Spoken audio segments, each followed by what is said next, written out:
we realize it or not, whether we accept it or not, we are inescapably in this together. And so I have a quote by Martin Luther King Jr., one of those human beings.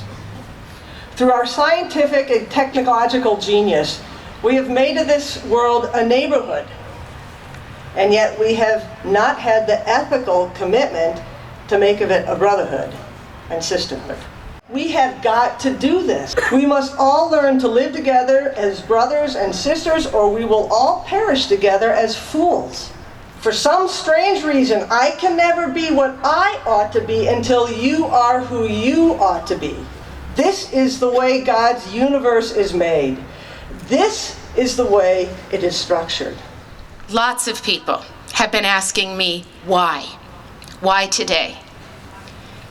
I think the answer is actually pretty simple. It's because we believed that the level of emotion, what had become a pressure cooker, was very close to exploding. But it is really much more than that. We believed our community had hit a tipping point where festering wounds and years of calls for help needed to be addressed without further delay. There was real sadness felt by the students performing in the show and by many members of the community who disagree with the nature and timing of the protest. These are not the people posting the online vile and vitriol. Many of them said that even as they disagreed with the methods, they respected the right of their peers to dissent.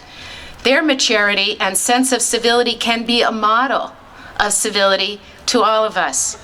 Those students demonstrated how it is possible, even amidst the complexities and emotions of human interactions, to create space for understanding. They created space to remember that we have much more in common than we often realize. And they created space to live out the principle of community that we hold so dear. So today, we want to begin a time when all of you feel free and feel safe to talk about issues of protest, accountability, when you feel free and safe to talk about hate, to talk about violence, talk about climate, and when you feel free and safe to talk about what you love most about Dartmouth. First, it's a tremendous privilege to be at Dartmouth. The fact that some people pay lots and lots of money to be here doesn't make it any less of a privilege to be at Dartmouth. This is the saddest thing I've ever heard from students over the 25 years I've been here. I love it here during the day, I hate it here at night. Don't look to anybody to solve this problem for you. The administration cannot solve this problem. There are no administrative steps that people can take to solve it. No committees, no programs, no platforms, no memos. Can't happen. Faculty need to be involved in this, but faculty can't solve it either. This problem only gets solved if the community itself comes together to solve it. And if we don't come together to solve it, the consequences are not just individual, they're collective for Dartmouth. I was completely shocked. It was also kind of appalling that some of the statements were things like, everyone loves Dartmouth, and if you don't agree, you should be executed.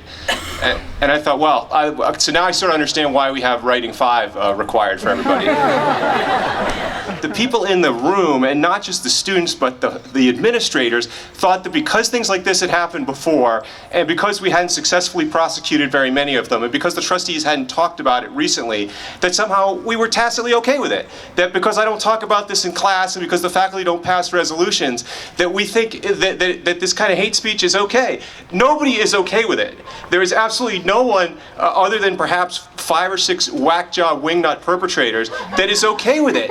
And so we all need to do a better job making it clear to those few individuals that we're not okay with it. So I say to anyone who has spoken with daggers, no matter who you are, your words can destroy someone. Your words have destroyed someone. Think about the man or woman you take on a date. Your words will most definitely determine if they call you back for another one.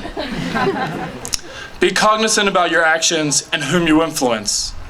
Be careful, whoever you are, that blew those poisonous darts. Your actions could stop someone from being great. Your actions could stop yourself from being great.